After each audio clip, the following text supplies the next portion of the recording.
E aí, pessoal, tudo bem com vocês? Espero que esteja tudo certo. Sejam bem-vindos a mais uma aula de filosofia. Estou eu aqui, professor Noé, para a nossa unidade 4. A nossa unidade 4 que vai ser dividida em duas partes. Hoje a gente fala da nossa primeira parte, comentando um pouquinho sobre Galileu Galilei. Antes de mais nada, eu queria dizer que qualquer dúvida, qualquer anseio, enfim, se quiser trocar uma ideia, eu estou disponível aqui no meu Insta. Vocês podem me mandar uma mensagem lá que a gente conversa. Tranquilo? Não fiquem com vergonha, é só a gente conversar. Bom, além disso, queria dizer que essa aula está disponível no YouTube também, e aí vocês podem acompanhar da melhor forma que vocês acharem para vocês. Enfim, vamos lá. Galileu Galilei, em 1564 até 1642. Nossa, mas a nossa última aula foi sobre Aristóteles, não é? Sim, foi sobre Aristóteles. E por que a gente vai dar um salto evolutivo tão grande, um salto histórico? Porque a gente ainda está falando do eixo epistemológico. E quando a gente vai falar da epistemologia na filosofia, essas figuras importantes, elas não necessariamente são seguidas historicamente. Então a gente vai encontrar algumas figuras marcantes, principalmente para o nosso vestibular. Claro que existiram outras, né, dentro do eixo epistemológico, mas pensando no vestibular, na nossa prova, essas mais relevantes a gente vai encontrando ao longo da história. Então a gente às vezes vai fazer alguns saltos, como é o caso de hoje, um salto muito grande, porque a gente estava falando de Platão e Aristóteles, que são autores de antes de Cristo. E agora a gente dá um salto, vai lá para a Itália, lá para o Renascimento, para um momento totalmente diferente. Isso a gente vai falar melhor agora aqui sobre o Galileu. Bom, vocês provavelmente vão encontrar aí nas aulas de história um pouco sobre esse momento histórico que a gente vai estar vivendo, que é muito importante tanto para a história quanto para a filosofia e até mesmo para a arte. Vocês vão ver aí ao longo das aulas de vocês. Vamos falar sobre o Galileu. Bom, Galileu, nascido aí em 1564 e veio a morrer em 1642, nasceu na Itália. Ele foi professor e cientista, claro que com um grande destaque para a parte de cientista. Galileu foi formado na academia lá na Universidade de Pisa, lá na Itália. Ele era um cara que, no começo da sua idade e da sua vida acadêmica, ele estudava medicina. Isso porque o pai dele tinha uma grande influência nessa dedicação dele para a medicina. E depois de um tempo, mesmo estudando medicina, claro que tudo isso pensando no retorno financeiro que ele ia conseguir estudando medicina, um dia ele parou para assistir uma palestra sobre matemática, sobre áreas, sobre uma coisa, sobre geometria, uma coisa que algumas pessoas que odeiam exatas, né, não iam sentir nenhum encantamento, mas que acabou cativando ele de um jeito que fez com que ele mudasse totalmente a vida dele. E a partir desse momento, o Galileu se interessou por questões voltadas à matemática, por questões voltadas à ciência. E a partir daí, ele se desenvolveu como um grande cientista, um cara que tem influência na astronomia, na física e em diversas outras questões da nossa própria humanidade e do nosso processo evolutivo e filosófico. Tá, mas a gente está falando aí de física. O que isso tem a ver com a filosofia? Pois é, eu trouxe aqui um desenho que um professor meu fazia quando ele ia começar a falar sobre o Galileu. O Galileu é um cara que marca um rompimento na filosofia, na ciência e na investigação humana de forma geral. O Galileu, coloquei algumas referências que falam dele, como pai da ciência moderna, pai da astronomia moderna, pai do método científico. O Galileu é uma espécie de míssil, digamos assim, que vem para quebrar toda a nossa estrutura solidificada que nós tínhamos de conhecimento, que tinham os dois pilares que eram Platão e Aristóteles. O Galileu é uma marca desse rompimento, por isso que ele está representado como esse míssil. Ele vem e destrói, podemos assim dizer, com toda a tradição filosófica que estava depositada em Platão e Aristóteles. Ele não necessariamente questiona eles, mas ele traz um outro olhar para a investigação científica que a gente vai ver aqui no nosso próximo slide, que é deixar a elaboração e a investigação científica, o caráter dela de especulativo para experimental. Então a gente sai de uma investigação especulativa. O que isso quer dizer? Bom, nós tínhamos ali elaborações racionais, a gente tinha um mito contado para aprender algo, a gente tinha coisas voltadas, por exemplo, ao mundo das ideias, um pensamento de que existiam dois mundos, ou uma investigação pouco detalhada, pouco empírica, pouco dedicada às coisas comprovadas de fato, e mais apegadas a uma elaboração racional. Olha, a gente pode investigar, olha, existem essas possibilidades, pode ser que seja assim. Então, ficava muito, digamos assim, no campo especulativo. E quando o Galileu, enfim, e outros cientistas do período dele fizeram esse rompimento, buscando a experimentação, a gente tem essa quebra com os pilares, enfim, com os fundamentos que vinham sendo defendidos há muito tempo na história e há muito tempo na filosofia. Por isso que ele é uma figura importante. O Galileu é um marco da ciência. Passando para o nosso próximo slide, a gente vai conhecendo Galileu ao longo da teoria que a gente vai vendo aqui. Bom, o Galileu propôs então um método, não necessariamente uma regra que ia seguir, mas um estilo de se investigar as coisas. E aí a gente fala em duas etapas. Eu, pelo menos, vamos falar em duas coisas, dois marcos importantes da teoria do Galileu e da defesa dessa figura que era o Galileu. Bom, o primeiro deles era a observação. Então a gente saiu da especulação, agora nós precisamos observar as coisas, nós precisamos experimentar, nós precisamos investigar a fundo aquilo que a gente quer saber. Isso está muito presente nos fenômenos naturais e nas principais observações que o Galileu se propôs a fazer. Muitas delas voltadas à astronomia. Por isso que eu coloquei aqui um marco que é o telescópio. Claro, ele não tô te falando aqui que ele foi o inventor do telescópio, mas o Galileu, com o uso do telescópio e principalmente o aprimoramento de algumas ferramentas técnicas que já existiam, mas que ele se empenhou em conseguir fazer um aparelho melhor, conseguir fazer um telescópio melhor, para que ele pudesse observar a Lua, para que ele pudesse observar outros planetas, registrar os horários em que era melhor fazer uma observação, ou os meses em que era melhor observar um outro planeta, enfim.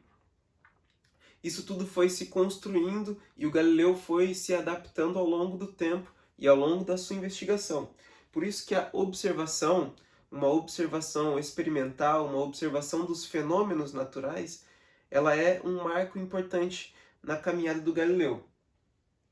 Além disso, o Galileu foi diretamente influenciado por um outro cara que estava ali mais ou menos no seu período, que é Nicolau Copérnico, que foi um cara que veio com uma teoria sobre as questões dos planetas, as questões da astronomia, que tem uma influência no pensamento e na defesa do Galileu.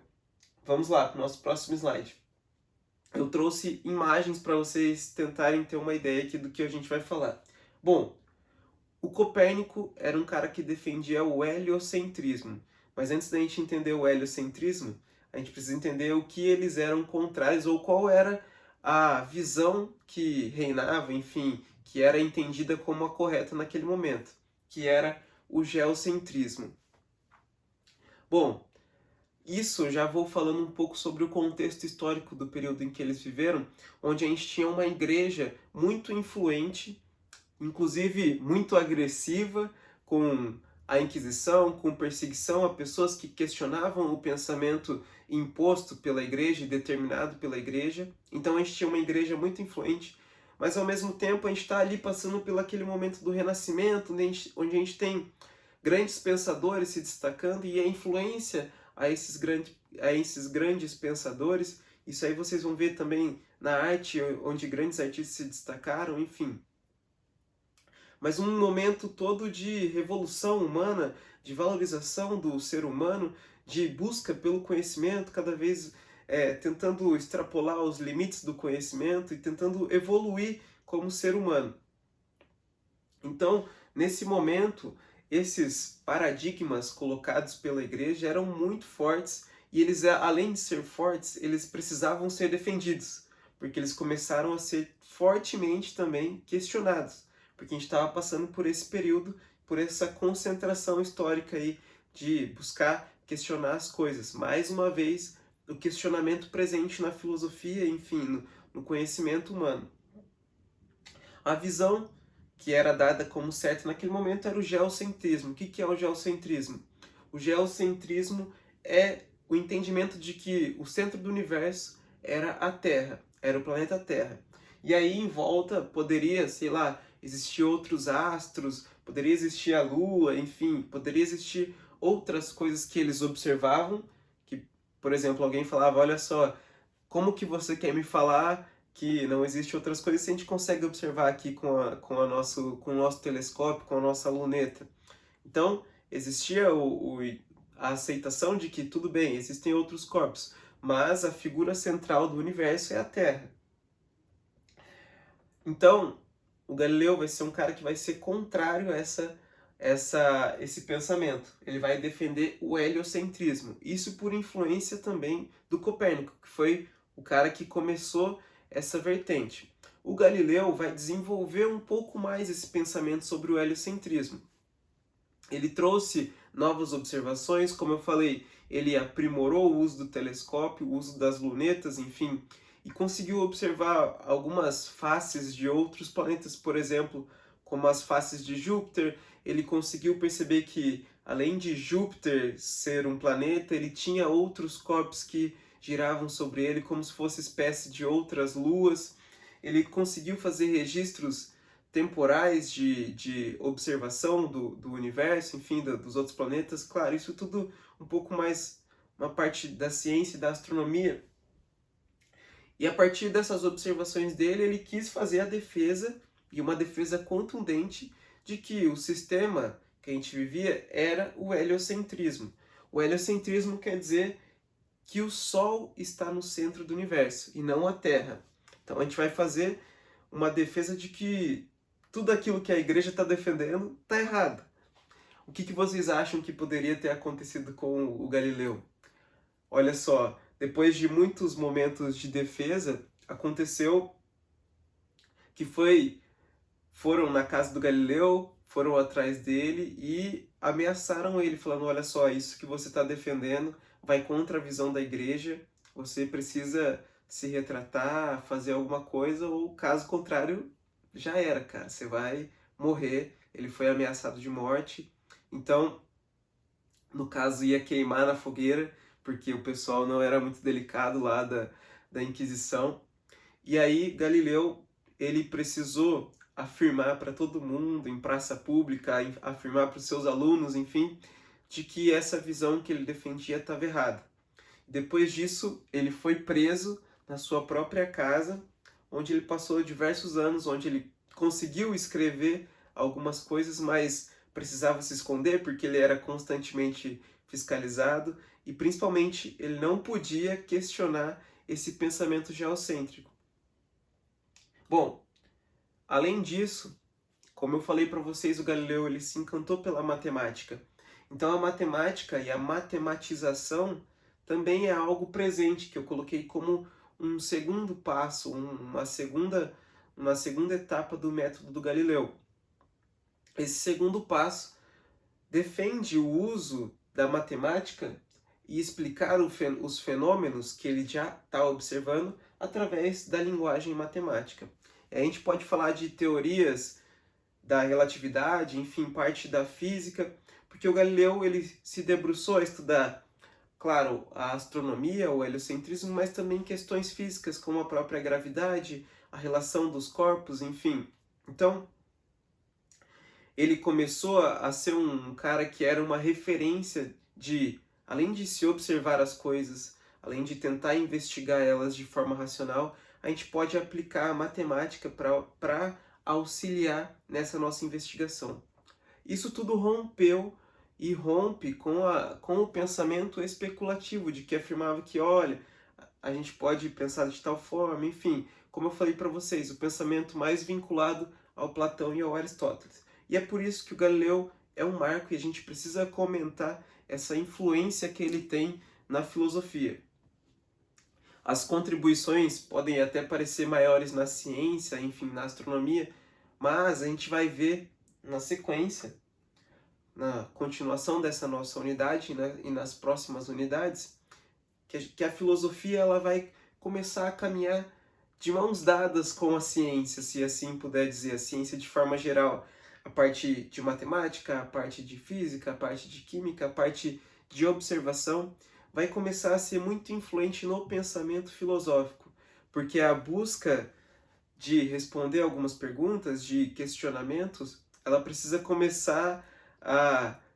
ela começa, na real, a evoluir e ela começa a trazer novos elementos e se tornar cada vez mais complexa.